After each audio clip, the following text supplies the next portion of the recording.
many micro trends out there. The trend life cycle is so much faster now that it's really obvious when a brand just hops on something for the sake of hopping on something.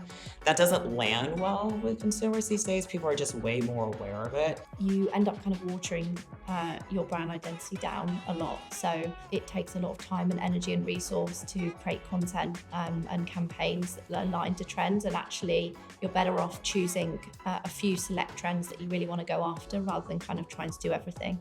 Being reactive is sometimes detrimental to a brand and a brand's vision and how people perceive a brand. It's risky because I think it can make you look outdated really quickly, and also not communicating your personality, but just jumping on every trend because they're all quite different. It boils down to authenticity.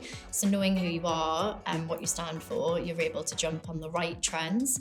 And also if you're jumping on every single trend, then you're not going to be a trendsetter. You're just going to be following what the herd are doing.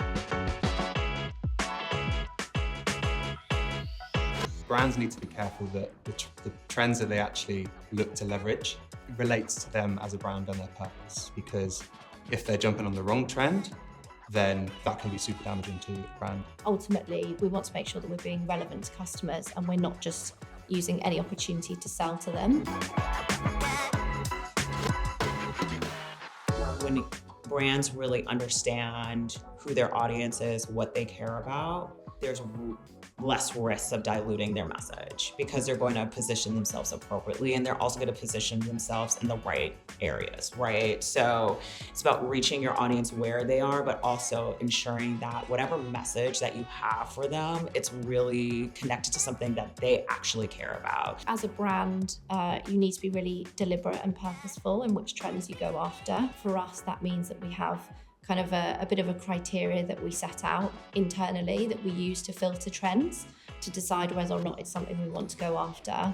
And that really helps us to make sure that we kind of have a really clear tone of voice and keep our brand identity through everything that we're doing. I think just being really clear on what is your tone of voice, what are the topics that you can touch on, what is your brand world, because ultimately if you know that and if you're more proactive about your brand platform and what you stand for, then you can be more reactive.